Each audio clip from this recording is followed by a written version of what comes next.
Welcome on into a Thursday edition of the Yanks Go Yard podcast. I'm Adam Weiner alongside Thomas Carinate. They haven't seen you since last week. Yankees saved their season with a win against the Rays on Sunday. Saved it a little bit. I mean, technically saved it. Like, saved it? No, I don't know. But by a technicality, they saved their season. In came the Minnesota Twins. Oh, the Yankees always beat the Twins. This will be easy. No, it won't. Nothing's ever easy for the 2022 Yankees. Through 3 games, it was kind of easy. They shouldn't have won the second one for sure, but they did. This is the Twins. So, I mean, it's getting weird. It's like this Twins thing that's lasted for 20 years might actually be real.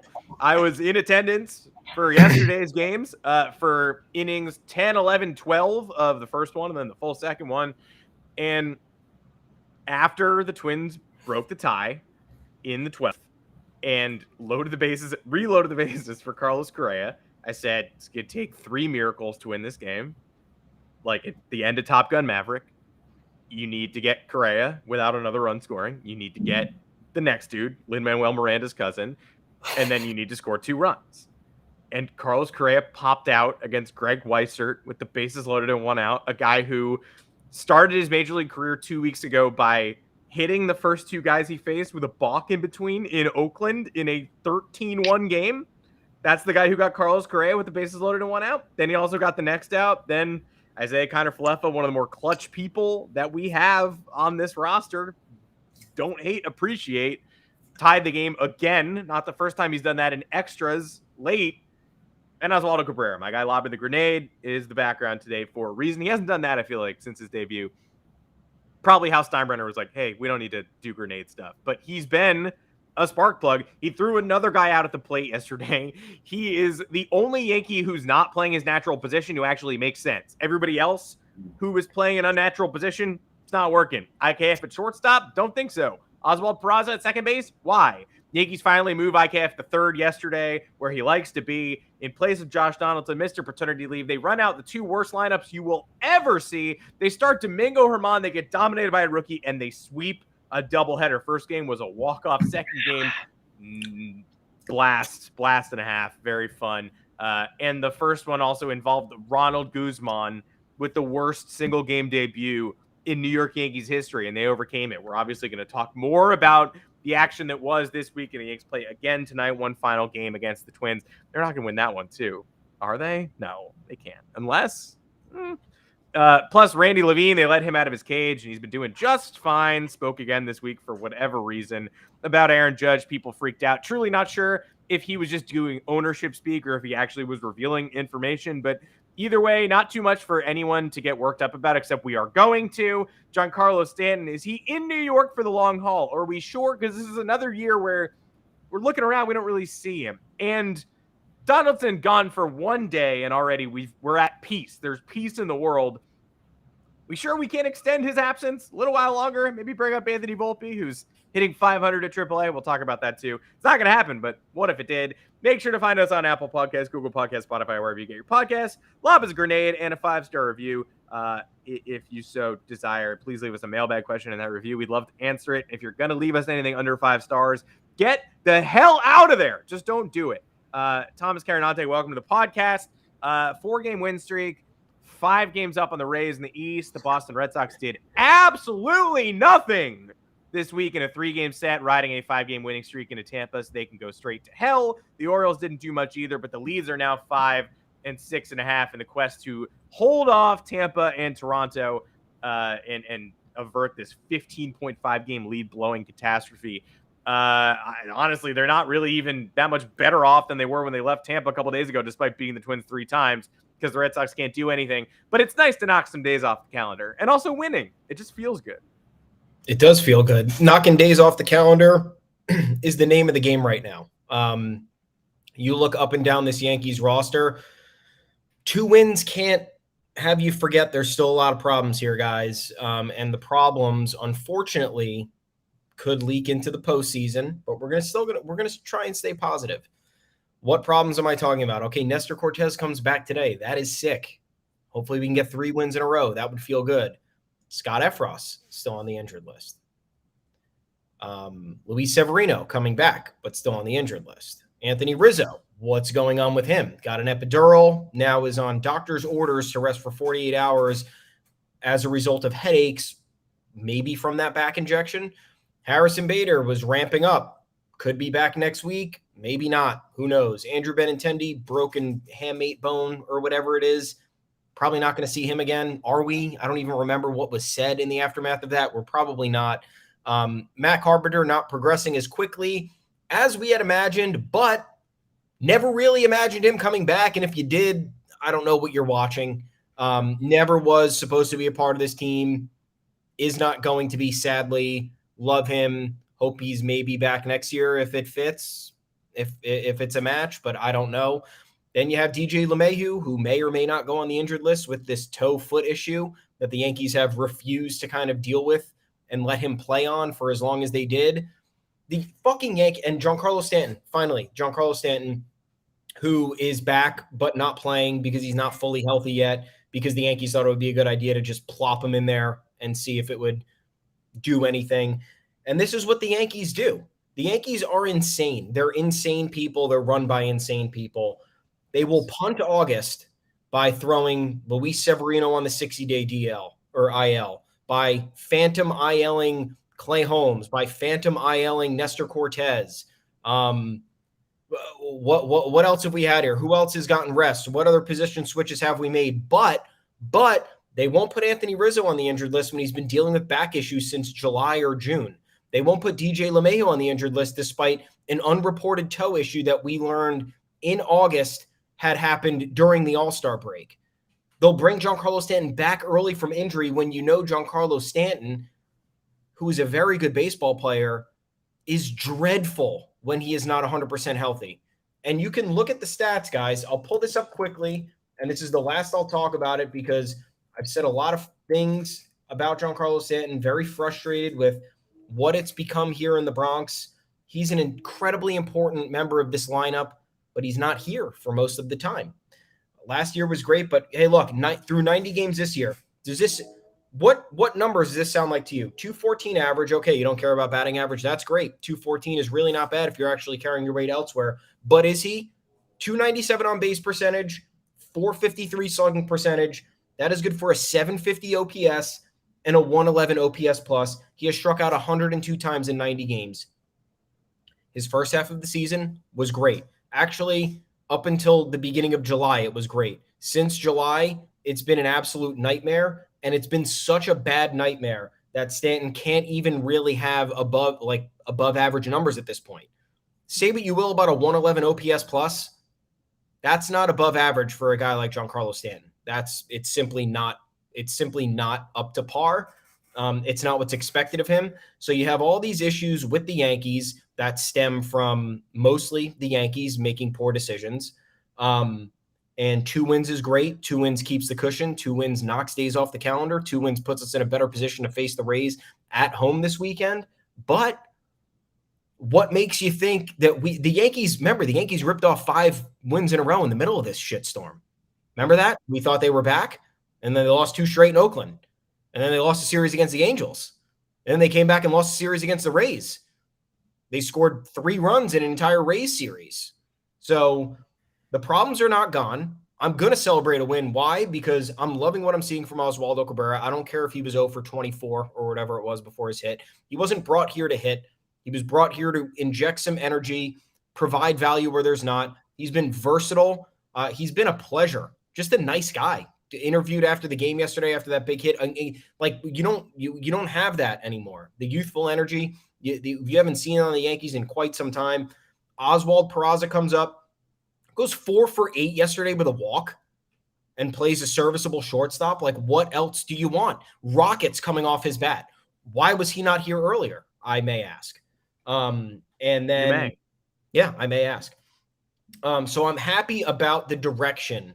So in my opinion, all of these moves came too late, right? We've talked about this on previous podcasts. This should have been done in Oswaldo Cabrera probably should have been July.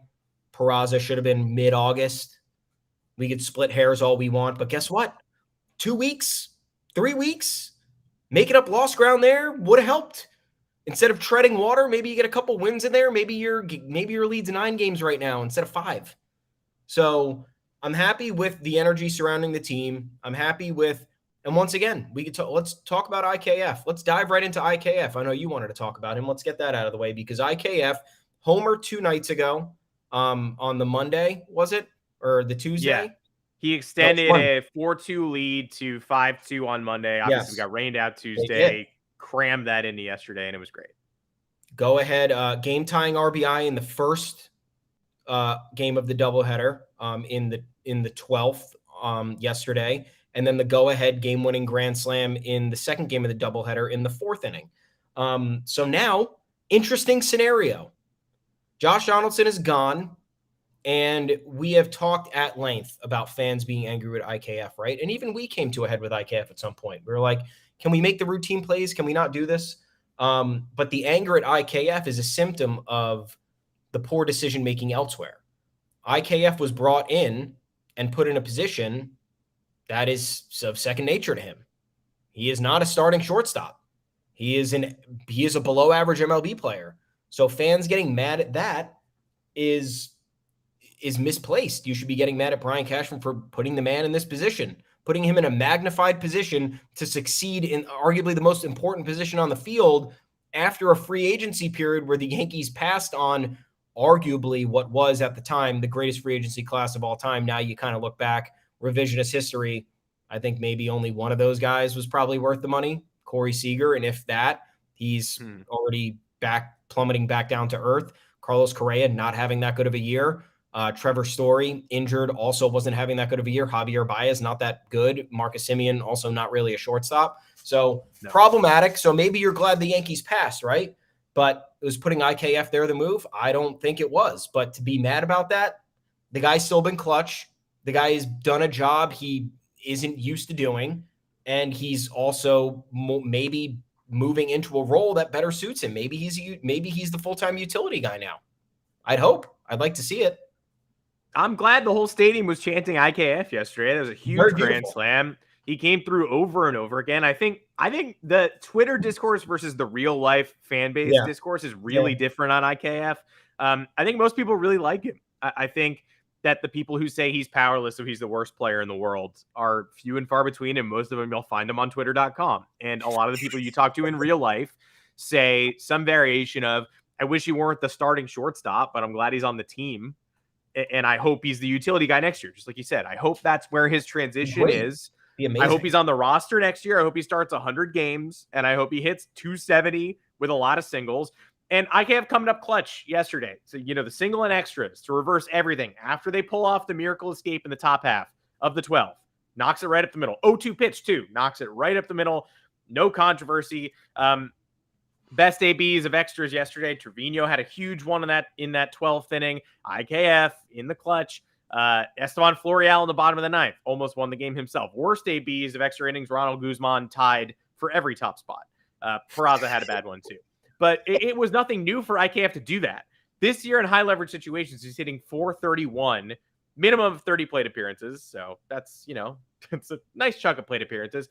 .431, that's third best in baseball, behind Brandon Drury and Starling Marte, ahead of Andres Jimenez and Mookie Betts in the 4-5 hole. This is courtesy of MLB Network, MLB Central, against 96-mile-an-hour plus pitches. Adley Rutschman leads all of baseball with a .500 average. Alex Verdugo sickeningly in second at .421. Will Smith at .405. There's IKF, tied for fourth with Michael Harris of the Braves at .400. This is a list of IKF's on here twice. So of the 10 names listed, it's IKF and 8 stars. Alex Verdugo. It's IKF 7 stars and Alex Verdugo, who is a scourge on this earth. And how about the bases loaded stats? Yeah, what is he, 7 for 10 this year? 7 for 10, a homer, 2 doubles, 18 RBI. That's ridiculous. That's just this year. Yeah, and I remember he had a bases clearing double against the Reds. He had the grand slam yesterday. The 96-mile-an-hour stuff doesn't shock me either. There was a time this year when he had like 3 barrels or something ridiculous, but one of them was he rocked one off Emmanuel Clase to tie a game with 2 outs in the 9th at Yankee Stadium. That's like that's not 96. That's like a 99-mile-an-hour cutter. I thought he got a hit against John Duran yesterday, didn't he? He did. Mr. 102-mile-an-hour sinkers. They almost walked it off in the 9th before we even got here. So the defense, it's hard to comment on. It's also hard to really know, like, does starting at third give him swagger? Is he back? He deflected in the post game. They were like, "Do you like playing third?" He's like, "I liked winning. I liked winning too." But I think, again, you saw the Twitterverse was absolutely shocked, jaws on the ground, that IKF hit a grand slam, that IKF came through yesterday. But the stadium, supportive applause, cheers, chanting his name, because they know he's overcome a lot. And there are, the insurance run made Monday's win easier. His other 2 home runs were the direct cause of victories. Basically, he won a game at Fenway with a home run where the team couldn't hit at all. Every win they've already banked is going to be extremely important down the stretch. Yeah. This is not breaking news to anybody. This lineup, they had a field day with the Twins yesterday. They shouldn't have won the first one, and they won the second. They should have split the doubleheader.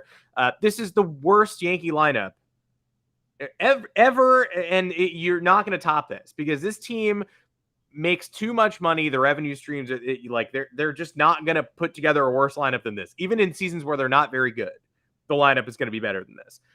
Ronald Guzman in the cleanup hole, Cabrera, Peraza, Higgy. It's rookies. Florial. It's more interesting than running Hicks out there and running injured one-toe DJ LeMahieu out there. But it's not a ready for primetime lineup. The Scranton Rail Riders roasted the Yankees yesterday and tweeted something unironically. They were like, "This looks familiar," or something. They were just trying to be cool. And then they got bullied into deleting it, because everyone was like, "You're saying the Yankees are running out of AAA lineup? You think that's nice?" And they're like, "All right, fine, we'll delete." But they ran a AAA lineup out in the first game, couldn't hit, pulled it together in the extra innings, got the job done. Second game, you assume they're resting LeMahieu and Stanton, and you're going to see one of them in the second game, even without Rizzo, without Benintendi.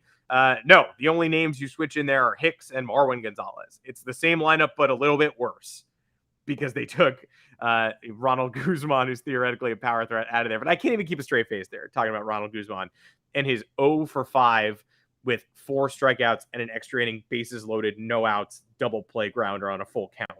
1 ball 4 away from winning the game in the 11th.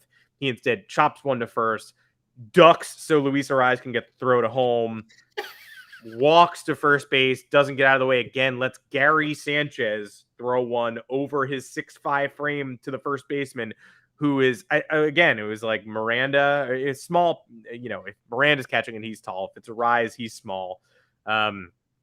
Unbelievable they pulled that off. He did get a foul ball knocked off him in the on-deck circle, which I don't think was on TV. Yeah, because it's not part of the discourse.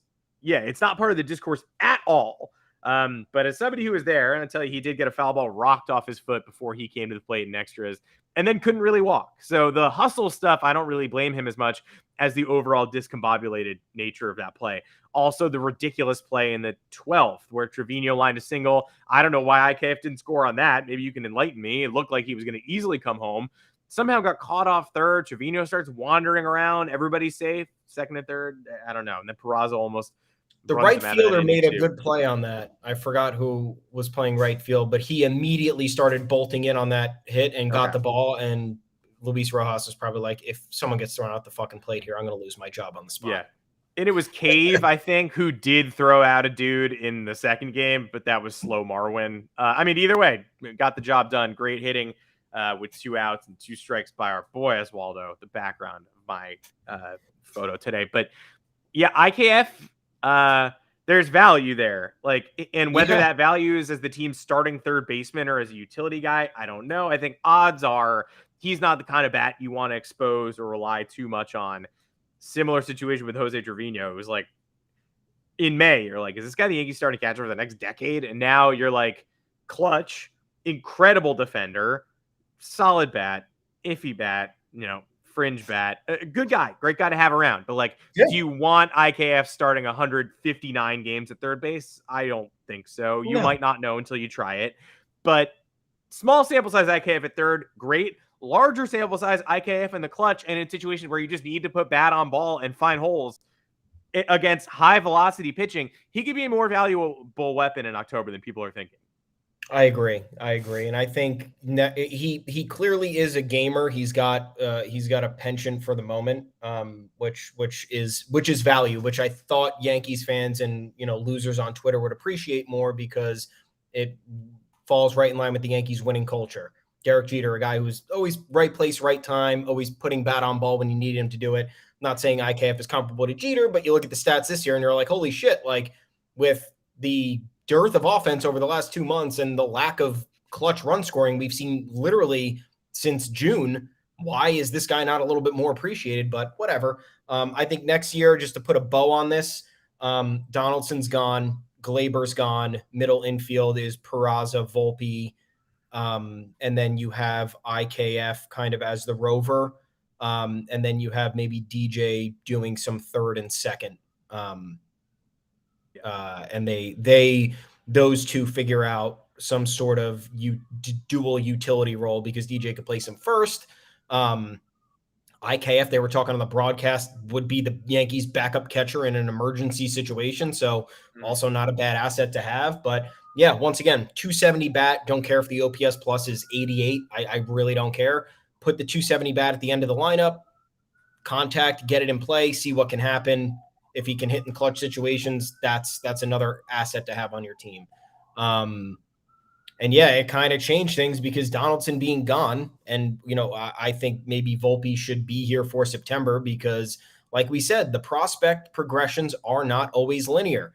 Oswald, Peraza had good numbers at AAA. Were they knock your socks off numbers that said this guy immediately had to be an MLB? No, but the Yankees had offense problems. They had defense problems. They had overall morale problems. That's a guy who is clearly showing you enough at that level, at the AAA level, to say, fuck it, bring him up here, see what he can do. There is no reason for them to have waited as long as they did, in my opinion. And there's no reason for them to repeat history with Anthony Volpe here. You said he was batting 500 already. What do you know the exact numbers? It's close to that. I think it's 9 for 20. Like every day he hits more. It was 8 for 17.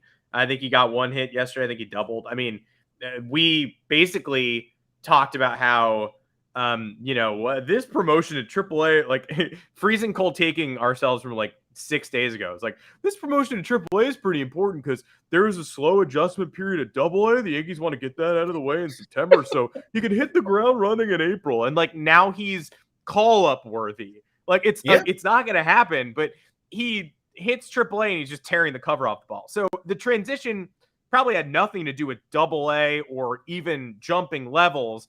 He's just as hot here as he was there. Yeah. It was probably just an expectations thing. Like entering last offseason, Anthony Volpe was a first-round pick. Not even the most famous person on his high school team. Jack Leiter went higher in the draft. They were high school teammates. Very cool. But like he was outshone by Leiter and then, believed in himself. Wanted to be the shortstop for the New York Yankees, but not a top 100 guy, not even a fringe top 100 guy, not somebody anybody talked about. Then he blew the doors off in Tampa last year, blew the doors off in Hudson Valley. His numbers last year are going to be better than they were this year. I mean, that's, he didn't live up to his 2021 this year, but that's only because his 2021 was stupid. He hit 294 with a 423 OBP, 604 slugging, 1,027 OPS, 27 homers, 86 RBI. This year, he stole more bases, 33 last year, 46 this year in 115 games, 18 bombs, 62 RBI, 831 OPS, hitting 260 on the year after he started hitting 205 at the end of May. Like it took 2 months for him to get right. So the burden of high 2021 expectations, he goes from not a top 100 guy and not someone anyone's even thinking about as a top 100 guy to somebody who is in the top 10 of some prospect rankings, 12, 5. I've seen him on all these spots. Like expectations, huge burden, and yes, big AA adjustment and going home. New Jersey guy, Del Barton High School, right? He's going to Somerset. All his family's there. Weird April and May, but all of these assumptions that had something to do with jumping a level and that he was going to face the same trouble jumping to AAA and that it could be avoided by starting him there this year. He hit the ground running. He looks like a major league regular for a team that does not have nearly enough offense. And we could talk to the cows come home about Oswald, Peraza, and Oswaldo Cabrera. Cabrera was 0 for 25 going into yesterday's in the middle of yesterday's first game. Peraza just got his first major league hit yesterday. And even so, it's those two guys and Judge, and Gleyber Torres also homered yesterday. We're looking at 4 guys. Isaiah Kiner-Falefa, 4.75 guys. Like, it's still not a lineup. So they could use Volpe. He's not in the 40-man. Didn't need to be protected. They could make room. Unfortunately, he would not be eligible for the playoff roster. I think I read something weird that the Yankees could petition to get him eligible for the playoff roster. It would create an uncomfortable situation if he was called up and hit 400 here too, and then the team had to go, well, to the Arizona Fall League with you. But ultimately, getting that AL East title is extremely important as well. Not going to say it's more important than succeeding in the playoffs, but if you can call him up now and be like, he's going to dominate and lead you to a division title and get you better seeding, and then he has to go away for a while until next year, I'm ultimately going to be like, wow, it will be frustrating to see him go, but also that's fine. Great. Win me a title. Or even if he's there for the fucking moment, if he's just there for them winning the AL East title, there with all the guys on the roster, there with that experience, getting that at a young age, that has inherent value that sets the tone for a winning attitude.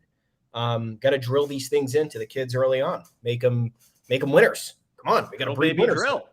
So yeah, long story short, one more thing on Donaldson, because we talked about the frustrations with IKF and how people are mad. The problem with this lineup and this roster is the continued regressions we see elsewhere. So you have Gleyber Torres, who's been one of the worst hitters in baseball since the beginning of August or the second half. I don't remember exactly what it is, but nonetheless, it's simply not good enough. He's a league average hitter after being incredibly clutch and effective for the first half.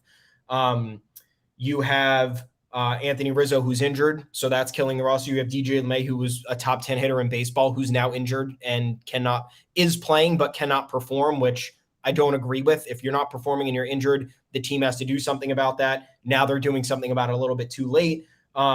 You have Stanton, same deal, rocket first half, absolutely incredible, mismanaged injury. Now he comes back too early. Now he's underperforming. His presence in the lineup is simply not good enough. Him as a cardboard cutout essentially is not good enough, even if the Yankees think that it is. Aaron Hicks, one of the worst players in baseball. Don't really need to elaborate further on that. But Marvin the Gonzalez. Twins thing, the Twins thing, again, the Twins thing is real. Like, Aaron Hicks kills the Twins. Nobody's worse than Aaron Hicks with the bases loaded. Like, Aaron Hicks is already bad enough as is. Bases loaded. He's literally a cardboard cutout. Clears his bases with a double yesterday. That got the pitcher DFA'd. Shocker. Yeah. Austin Davis, no longer on the roster.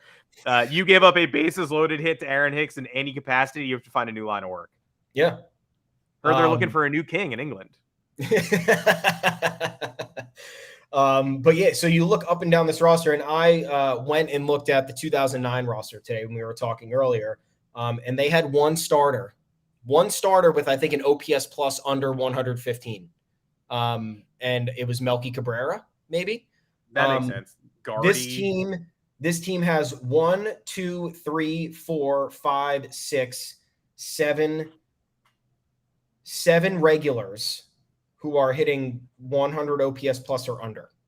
That's the problem. And the problem is that many of them are getting Donaldson's the person a lot of people should be angry with.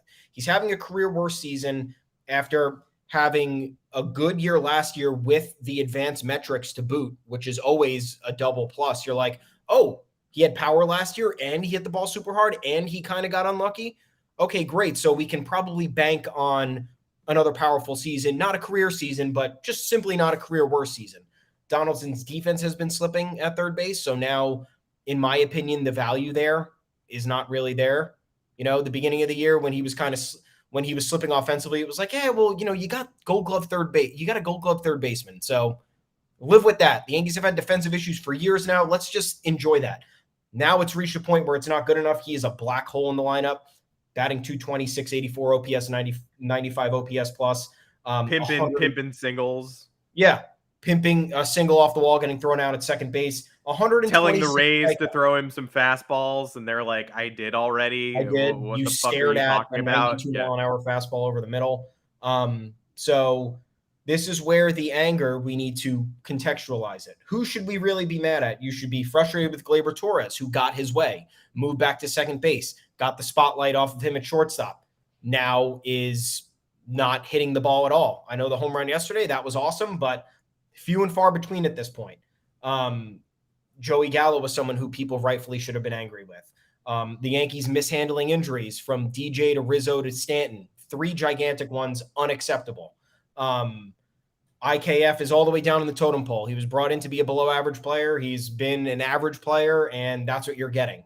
So Aaron Hicks should not be playing anymore. Simply another thing that the front office needs to do. Cut bait with guys who are not working. Aaron Hicks is a liability. Get rid of him. Aroldis Chapman, leg infection after a tattoo, just get rid of him. There's no reason for it. Just get rid of them. Call their guys up. You'll figure it out. None of these players who are underperforming at this magnitude, at this juncture of the season, are not turning it around and are not going to be a positive asset on the playoff roster. So I don't know what the thinking is here, but that's where the anger needs to be directed. And I think it's properly, slowly being directed in that manner. But that's kind of the final thing I wanted to say. Donaldson shouldn't be here. I think you just rotate the infield and have a good time with all the guys who are there. Have him on the piece, have him on the bench as a depth piece. Maybe he's playing hurt. We don't know. Either way, him in the lineup is killing it. It's killed it for months now.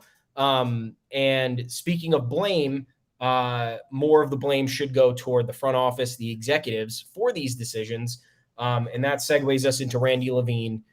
Why do the Yankees let this guy talk? Even if the quotes aren't, even if his delivery is not negative or detrimental, the words are. The words are not pieced together properly because I don't think he knows how to speak. And now we're dealing with this week, which is a source of more frustration. I just don't want to hear about Aaron Judge's contract on September 8th. I can hear it from the dudes on social media. Like, yeah. I can hear it from Gleyber Torres looking at the camera saying, pay that man. That's very funny. Like, we can do that. We can do little quips. We can have goofs and jokes. We don't need someone in the front office who's not Brian Cashman and who's not Hal Steinbrenner, so who doesn't dictate the money and who doesn't create the offer. Just an ancillary third businessman is definitely not someone I need to be pressed on Aaron Judge's contract negotiations when I'm already trying to watch this team get through a September collapse, an August collapse, a July collapse, the last 2.5 months collapse. Like, I have no interest in this. I understand why, the big podcasts get for John Heyman and Joel Sherman, but I have no interest in these quotes. They're going to be misinterpreted, and even if they're interpreted, straight across the bow, they're unpleasant to read. So, for example, the one everyone is circulating is Randy Levine getting on the podcast and saying, of course we value Aaron Judge. We already tried to make him an offer that would make him the highest paid Yankee ever. Nobody wants to hear that because nobody wants to think about the failings of the preseason when, Aaron Judge wasn't a 55 homer bat annually at that point. He wasn't turning in the single best Yankee season in modern history. Circumstances have changed. That said, at the time, they did offer him a contract that would have made him the highest paid Yankee in franchise history. So he was stating a fact. A lot of people took that to mean, oh my God, they're already outbid. They're not even going to top that previous offer. Never said that.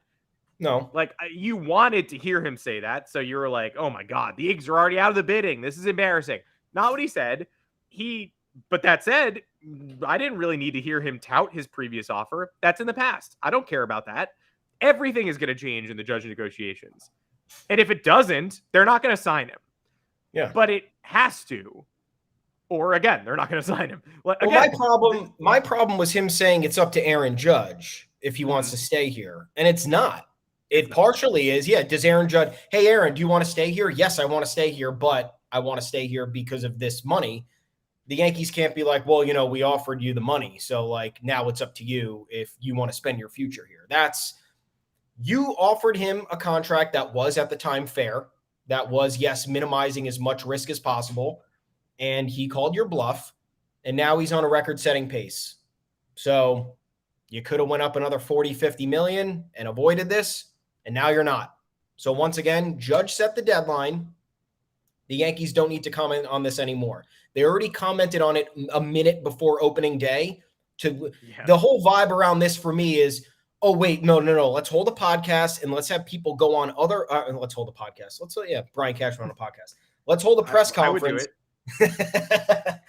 Let's hold a press conference and then let's have the team president go on another podcast so the fans know that we are doing all we can to keep Aaron Judge. And Aaron Judge is the one who's resisting our overtures. When, Levine said it takes 2 to tango. Yeah, no shit, dude. No shit. It takes a negotiation. That it takes 2 people to have a negotiation actually move forward. Yeah. Yeah. Whose mind is that blowing? Who's like, wow. But the quotes look bad. Never thought about it that way. It's just dumb. The quotes look bad, and I don't like that. Once again, why are we talking about this? Free agency's in 2 months. Let's deal with it then. Elimination could be around the corner. Let's deal with the bad discourse then. Why are we dealing with it in the beginning of September? Why is the team president talking about this? Why is the team president throwing Brian Cashman under the bus? That was interesting too. Just optics that we don't need. The Yankees already have enough bad optics in general, from choking, from mismanagement, from Aaron Boone quotes to whatever you want to call it. There's enough stuff going on. They do not need the team president going on a podcast and talking about the future that he has no control over.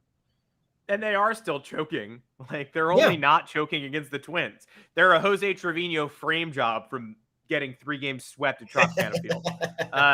And they're very lucky that they don't go back to the Trop to end the season. They only go to Toronto for 3 games. They only go to Fenway for 2 games. And I know the Red Sox are bad, but that doesn't fucking matter. No. You know it. I know it.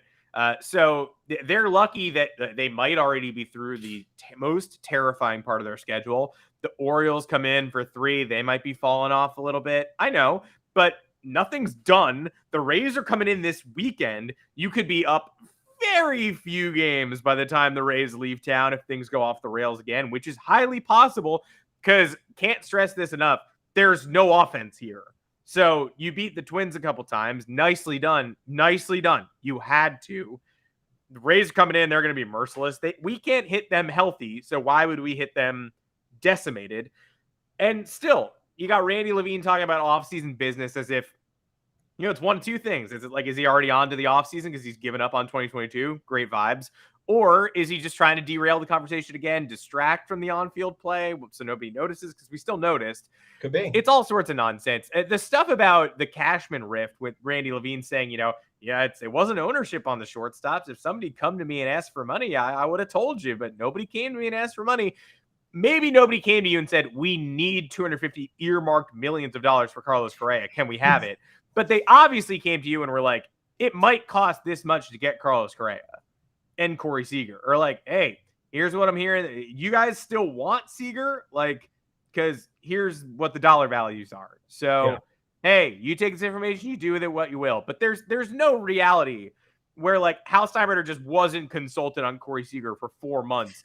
And then he went to Texas. And then he called Brian Cashman up and was like, this Seager kid, you guys do any research on him? And Cashman's like, not really, honestly. And then he's like, all right, well, hey, if you needed a check, I'm here.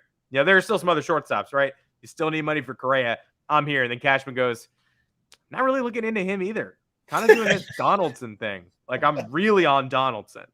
Like, that's not real. So to start a Cashman rift this offseason, it's not like the fan base needs any extra juice or grease to make them hate Brian Cashman, especially with that report that dropped this week. That wasn't quite as juicy as I wanted it to be. But Andy Martino saying, hey, I wonder if like the deadline took any juice out of the team, the shitty deadline with Jordan Montgomery getting traded. And then there were anonymous players who he claimed like, yeah, we're whispering a little bit about like, hey, do you guys care about winning as much as we do? Like, took the foot off the gas pedal with the deadline, shipped our friends out, put some people on the IL. I forgot about all the Ron Marinaccio demotions because it feels like this has been 12 different seasons. But there was a month when the Yankees needed bullpen help and Clay Holmes was clearly injured and their best reliever was just in AAA. Forgot about that. Apparently that didn't make people happy. Clark Schmidt was in AAA for a while. Gotta imagine that didn't make people happy either. Also makes you think the anonymous source might be Clark Schmidt because it's the same concern. Who knows? But there was at least lingering resentment in some corners of the clubhouse for what they perceived as the front office basically putting their stamp on the middle of the season saying, we're going to win it our way. Yankees feel like they want to outsmart people. The moving people around to various positions is another example of that.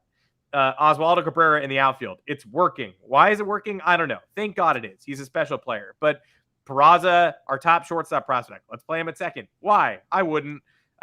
Need a whole offseason to work on that if you're going to do it. Might be Volpe at second in the future, people are saying. Many people are saying. But Peraza, shortstop, he can't play there. He plays second. IKF's a third baseman. He can't play there. He plays short. Gleyber Torres is as good as traded. He's throwing up the Rizzo symbol. He's saying pay Judge. He's a very nice man, but he won't be on this team next year. And so the Yankees don't do a single thing that makes logical sense anymore. They do take the foot off the gas pedal. They leave their best players in the minors. They bring them up and play them out of position. So, of course, Randy Levine is going to rehash the Aaron Judge pre-opening day controversy in the middle of absolutely nowhere with no prompts, just falling for Joel Sherman and John Heyman putting a rug on a hole in the middle of the forest and saying, come on our podcast. And it's funny. Did you see the videos of it? Levine's like in his car with his AirPods in, like driving. What? The president of the New York Yankees, the man who is supposedly among the larger figures to approve gigantic budgetary figures, is driving and doing a podcast interview with the New York Post. What is going on? And how do you candidly do that to Brian Cashman, who apparently, I mean, not apparently, it's true. The guy's been with the organization for 20 years, and you ask it's a pointed question for Yankees fans. Hey, what happened this offseason? Because that question, you know what that question made me think? It didn't make me think about the shortstops. It made me think, did Cashman not ask about like giving Max Scherzer that money? Did Cashman not ask about outbidding the Giants for Carlos Rodon? Did Cashman not ask about going up another $5 to $10 million for Justin Verlander? Did he not ask about the possibility of just cutting some salary, getting Aaron Hicks or Aroldis Chapman out of here, which is what fans wanted before the season too? So like that makes me wonder, and it doesn't put Brian Cashman in any better position than he's been in over the past however many years it's been. But the team, the corporate Yankees, the Yankees who are famously corporate, should be good at PR, and they're really bad at it. Whether it takes 4 tweets to announce a bunch of roster moves yesterday, or it takes Aaron Boone telling us 17 times DJ LeMahieu may or may not go on the IL, and we're not sure, or will Giancarlo Stanton play? We'll see. Maybe not. Maybe we'll have him for game 2, but we probably won't. It's just a mess, top to bottom. And this is the stuff that frustrates me the most, because you're a $6 billion enterprise. You should have some red tape. You should be able to figure out what's being answered and what's not. You won't answer something as simple as an injury question, but you will send somebody on the airwaves to open up more cans of worms about things that fans are already concerned about. So it's baffling, and it's crazy that this is our job, but welcome. It is. And Anthony Rizzo can't sit up right now. So I learned something. I learned this week that you can't backdate an IL stint more than 3 days. That's a weird rule. I don't really get that. But the Yankees just sat him for a really long time during a long period where he couldn't walk around. So it's not like he was very close to returning. They just, sat the very sad guy down for a while, so long that they used extra days shorthanded before they could finally put him on the IL, which is sick. And then when they finally did put him on the IL, they used Ronald Guzman. It's everything this team does is baffling. And look at us. We're doing a podcast at a 4-game winning streak, and it quickly turned into like Randy Levine, go home. I mean, what's wrong with the Yankees, or the corporate stuff's what's wrong with the Yankees, right? The players, I think, like, people still think the vibe is wrong. I think the players love each other, and the Rizzo stuff and Gleyber is a fun like the team is much less faceless than it used to be. There's a lot of fun going on in that clubhouse, I think. But everybody sees the Yankees as corporate because every so often someone like Randy Levine pops out and starts saying Aaron Judge is going to have to play our game, and it takes 2 to tango. Why? Come on. Did you read Donald Trump's book from '87? You read The Art of a Deal today? And then you send Brian Cashman out before opening day, like pomp, circumstance, tradition, pride, power, pinstripes. Nope. Like, take the bunting down, because we need to hear from Brian Cashman about how he whiffed. Like, everybody's saying, like, ooh, a surprise press conference. Like, but I thought Judge wasn't extending. Now it kind of feels like he is. what a classic opening day, like switch them up. No, actually, it's just a long press conference about how we messed up. Like, great, good timing, well thought out. The Yankees definitely have this like pristine velour, but the underbelly is not what it used to be and not what people think it is, which is why, you know, teams beat the Yankees and they're still like shocked that they did that. And it's like, no, you don't need to be shocked. Like, one title in 22 years. The Twins, though, are the only team that should genuinely be shocked when they beat the Yankees. I read today, I think they're 3-22 in Yankee Stadium since 2015. It's getting worse for them. Tonight could easily be a victory for the Minnesota Twins. There's still one more on the docket. But at least the Yankees got out of this series. No disaster through the first three. Should have lost one, should have won two, won them all. Those are wins that are banked. You cannot take them away. And tonight's game is the return of Nestor Cortez. Hope it's as exciting as we think it could be. Clark Schmidt, that means not in the rotation anymore. Probably going to piggyback Nestor today. 4 innings of Nestor, 5 innings of Nestor, 2 innings of Schmidt. Bullpen got overworked yesterday. I have no idea how they won that second game with no bullpen. Lucas Litke, first and third, 2 outs. Carlos Correa up as the tying run, struck him out. Luke Trevino was hurt. Correa sucks. IKF's homer with runners in scoring position yesterday was 3rd of the season overall, 1st in that scenario. That's 1 more than Carlos Correa has this year. No homers with runners in scoring position. Is that good? The Yankees might have played this correctly with the shortstop thing, but then they didn't because they didn't bring the shortstops up. But that's beside the point. So let's get another win tonight. Why don't we? That is it for this edition of the Yanks Go Yard podcast. All you can do is put a brave face on, try to keep rolling, because technically 4 wins is rolling. And again, once a win's over, it's in the win column. Don't have to think about it anymore. You can legislate it. It's fun too, but it's a dub. I'm Adam Weinrib. You can find me on Twitter at Adam Weinrib. You can find us on Apple Podcasts, Google Podcasts, Spotify, wherever it is you get your podcast. So many platforms, and we're so happy to be on all of them. You can listen to us there. Drop us those 5-star reviews if you feel like it. Mailbag question. It's been a while. We'd love to answer one. Thomas Carinante, where can the people find you? At Tommy's_takes. You can also find us on yanksgoyard.com. Our bylines are there. Writing some interesting articles. We're having a good time. We hope you're enjoying reading them. Hit us up on the official Yanks Go Yard Twitter account at Yanks Go Yard FS. Had a nice man tell us that we were right about the Yankees all along and we should have more listeners. So I appreciate the smoke being blown straight up my ass. Feels very good. I hope to inform more people, maybe keep the vibes in check. Like we said, we've talked about the problems with this team that we didn't think went away despite the 61-23 start. Turns out we were right. So I'll take the dub there. And until then, folks, we'll talk to you again on Monday. Let's get a dub tonight, set the tone for the Rays series over this weekend. This could be the season definer this weekend. And we hope you enjoy it. And we'll talk to you again on Monday right here. Yep. And no thanks to the Boston Red Sox for going to the Trop and, again, doing absolutely nothing. Your souls will not fall in the kingdom of heaven. We'll see you on Monday.